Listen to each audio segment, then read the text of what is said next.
Hi అండి, అందరూ ఎలా ఉన్నారు? Welcome back to my channel Akram blogs. ఇవాళ మన ఛానల్లో ఈజీగా మన ఇంట్లోనే స్వీట్ షాప్ స్టైల్లో చేతి చెక్కల్ని ఎలా చేసుకోవాలో చూపించబోతున్నానండి.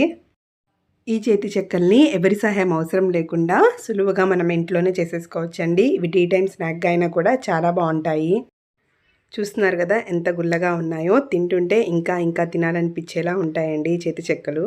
మరి ఈ చేతి చెక్కల్ని ఎలా చేసేసుకోవాలో పూర్తి రెసిపీలోకి అయితే వెళ్ళిపోదామా? ముందుగా ఒక పావు కప్పు శనగపప్పుని ఒక 2 to 3 టైమ్స్ మంచిగా వాష్ చేసేసుకోండి.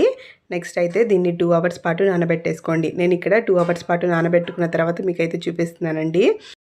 నెక్స్ట్ అయితే ఇలా 10 పచ్చిమిరపకాయలను అయితే తీసేసుకోండి. మీ ఘాటుకు తగ్గట్టు నేనైతే ఇక్కడ 9 నుంచి 10 పచ్చిమిరపకాయలను తీసేసుకున్నాను. అలాగే 1 ఇంచ్ అల్లాన్ని ఈ విధంగా ముక్కలుగా కట్ చేసేసుకున్నాను. ఇప్పుడు వీటిని ఒక మిక్సీ జార్లో వేసేసి ఇలా కచ్చపచ్చగా గ్రైండ్ చేసేసుకోండి. ఇప్పుడు నెక్స్ట్ అయితే ఒక మిక్సింగ్ బౌల్ తీసేసుకోండి. మిక్సింగ్ బౌల్లోకి 2 కప్పుల బియ్యపిండిని అయితే తీసేసుకోండి. ఇదైతే నేను సూపర్ మార్కెట్లో కొన్న బియ్యపిండి అండి. నేను ఇక్కడ కొలతలన్నీ ఈ కప్పుతోనే తీసుకుంటున్నానండి. ఇందాక పచ్చిశనగపప్పు కూడా ఈ కప్పుతోనే పావు కప్పు నానబెట్టుకున్నాను. ఇప్పుడు నానబెట్టుకున్న పచ్చిశనగపప్పును కూడా వడకట్టేసుకొని వేసేసుకోండి. నెక్స్ట్ మనం ఇందాక కచ్చాపచ్చాగా దంచుకున్న పచ్చిమిర్చి అల్లం పేస్ట్ని కూడా వేసేసుకోండి. ఇప్పుడు 1 టీ స్పూన్ జీలకర్రని కూడా యాడ్ చేసేసుకోండి. తర్వాత 2 రెమ్మల కరివేపాకుని ఇలా సన్నగా కట్ చేసేసుకొని వేసేసుకోండి. ఆ తర్వాత మీ టేస్ట్కి తగ్గట్టు సాల్ట్ని కూడా యాడ్ చేసుకోండి. నెక్స్ట్ అయితే నేను ఇక్కడ వెన్నని వేసుకుంటున్నానండి ఒక పెద్ద స్పూన్తో.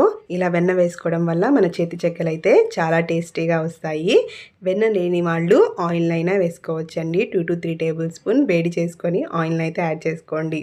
ఇలా వెన్నని వేసుకున్న తర్వాత వెన్న మొత్తం వరిపిండికి పట్టేటట్టు ఈ విధంగా రబ్ చేస్తూ మంచిగా మిక్స్ చేసేసుకోవాలండి. ఇలా రబ్ చేసుకోవడం వల్ల మనకి మంచిగా వెన్న అయితే పడుతుంది పిండికి.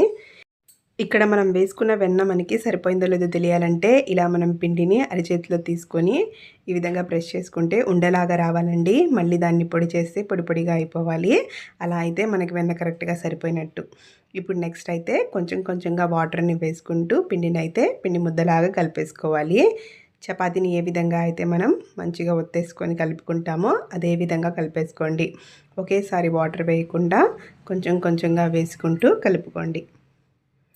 ఇలా మంచిగా చపాతీ పిండిలాగా కలిపేసుకున్న తర్వాత ఇప్పుడైతే మనం చేతి చెక్కల్ని చేసుకుందామండి. ముందుగా కొంచెం ఆయిల్ని అయితే తీసేసుకొని ఇలా 2 చేతులకు కూడా రాసేసుకోండి. ఇలా ఆయిల్ని మంచిగా అప్లై చేసేసుకున్న తర్వాత చిన్న నిమ్మకాయ సైజ్ అంత పిండిని తీసేసుకొని అరిచేతిలో వేసుకొని ఇలా రౌండ్ లాగా చేసేసుకోండి.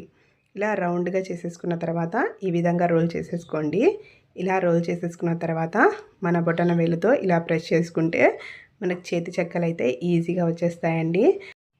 పెద్దగా కష్టపడాల్సిన అవసరం ఏమీ లేదండి. ఇక్కడైతే నేను ఇంకో చేతి చెక్కను కూడా మీకోసం చేసి చూపిస్తున్నాను.